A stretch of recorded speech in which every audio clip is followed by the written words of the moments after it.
दोस्तों अगर आप न्यूज़ वगैरह फॉलो करते हैं तो आपने इंडिया में कोल शॉर्टेज की हेडलाइन जरूर देखी होगी। हमारे देश में 54% इलेक्ट्रिसिटी कोयले से बनाई जाती है और 37% इलेक्ट्रिसिटी रिन्यूएबल एनर्जी से बनाई जाती है।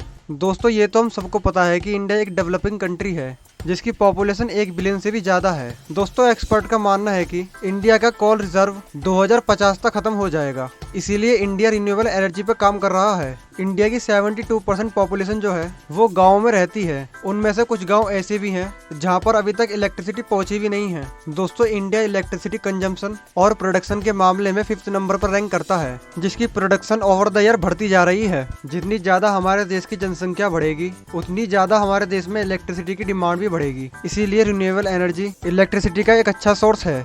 दोस्तों इसकी बेस्ट फॉर्म है सोलर एनर्जी, जो हमारी नीड्स को फुलफिल कर सकती है। वर्तमान में अगर हम बात करें तो पूरे विश्व भर में 26% इलेक्ट्रिसिटी रिन्यूएबल एनर्जी से बनाई जाती है, लेकिन इंटरनेशनल एनर्जी एजेंसी के द्वारा अनुमान लगाया गया है कि 2024 तक ये बढ़कर 30% हो जाएगी। पूरे विश्व में 1973 में कच्चे तेल का संकट आया था, उसके बाद ही इंटरनेशनल एनर्जी एजेंसी का गठन हुआ, जिसमें 29 कंट्रीज शामिल हैं। दोस्तों इंडिया इस क्षेत्र में काफी तेजी से काम कर रहा है। दोस्तों इंडिया में सूरज पूरे 300 दिनों तक निकलता है, जो हमें 3000 घंटों तक रोशनी देता है, जो 5000 ट्रिलियन किलोवाट बिजली से भी ज्यादा है। अगर एनर्जी नीड्स की बात करें तो सन 2000 से अभी तक हमारी एनर्जी नीड्स पहले से दोगुनी हो गई है। दोस्तों ये बात भी सही है कि हमारे देश की 80% इलेक्ट्रिसिटी कोल, ऑयल और बायोमास से प्रोड्यूस होती है। दोस्तों इंटरनेशनल एनर्जी एजेंसी के द्वारा यह अनुमान लगाया गया है कि अगले 20 सालों में 270 मिलियन पीपल हमारी पॉपुलेशन में और ऐड होंगे।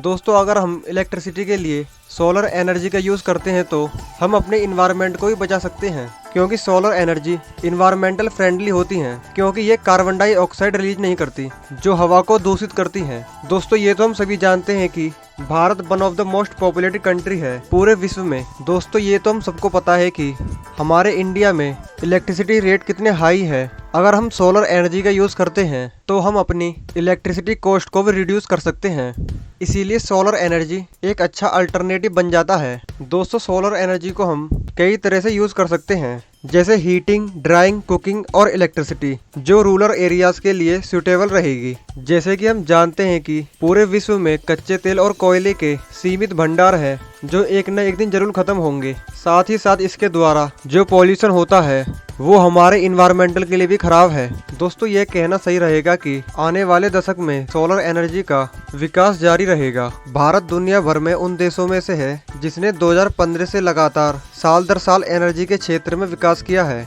और आज दुनिया के 10 बड़े सोलर पार्क में से 5 पार्क अकेले भारत में हैं। और भारत सरकार भी सोलर एनर्जी को बढ़ावा देने के लिए नई नई योजनाएं ला रही है। दोस्तों ये कहना गलत नहीं होगा कि सोलर एनर्जी की इंस्टॉलेशन की कॉस्ट काफी हाई है, इसीलिए अभी इसे हर कोई अफोर्ड नहीं कर सकता। दोस्तों इंडिया में कई ऐसी स्टेट्स हैं जहां की ज्योग्राफिकल लोकेशन सोलर प्रोजेक्ट्स के लिए सही रहेंगी। दोस्तों एक्सपर्ट्स का कहना है कि राजस्थान के थार डेजर्ट में सोलर पैनल्स के द्वारा 2100 गीगावाट तक पावर जनरेट की जा सकती है। दोस्तों भारत सरकार ने कई वेरियस इनिशिएटिव लिए हैं जो सोलर इंडस्ट्रीज को पुश करेंगी, जिसकी ग्रोथ आने वाले कुछ सालों में हमें दिखेगी।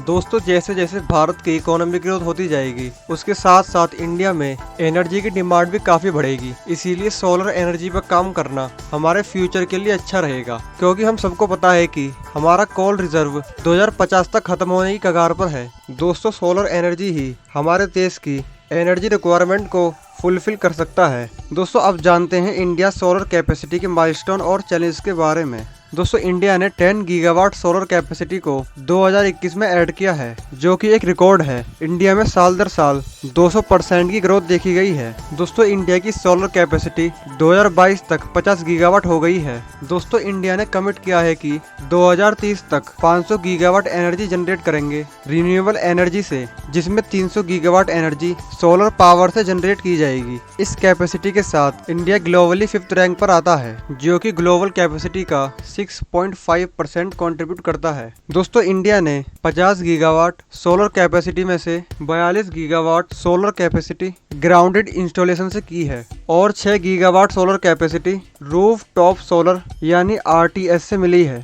दोस्तों अब बात करते हैं रिन्यूएबल इंडस्ट्री में इंडिया को किन किन चैलेंजेस का सामना करना पड़ रहा है। दोस्तों ये तो हम सभी जानते हैं कि सोलर पैनल लगाने के लिए हमें लैंड्स की आवश्यकता होती है, जिसकी कॉस्ट काफी हाई है। जो हमारा सोलर सेक्टर है वो इस तरह के कई चैलेंजेस को फेस कर रहा है। दोस्तों अगर एक रिपोर्ट की माने तो इंडिया ने 2021-22 में सोलर सेल्स और मॉड्यूल्स को चाइना से $76 बिलियन देकर खरीदा है। टोटल इंपोर्ट्स का 78% इंपोर्ट हमने चाइना से करा है। दोस्तों चाइना से हाई इंपोर्ट इसलिए किए जाते हैं कि वहाँ से अदर कंट्रीज के मुकाबले चीजें हमें सस्ती मिल जाती हैं। तो दोस्तों इस वीडियो में हमने इंडिया के सोलर फ्यूचर प्लान्स के बारे में बात करी है। अगर आपको यह वीडियो इन्फॉर्मेटिव लगा तो लाइक करना ना भूलें, चैनल को सब्सक्राइब करें और वीडियो को शेयर करें। यदि आप ऐसी ही वीडियो और देखना चाहते हैं तो आप कमेंट में बता सकते हैं कि आपको अगली वीडियो किस टॉपिक पर चाहिए। मिलते हैं आपको अगली वीडियो में, जब तक के लिए धन्यवाद।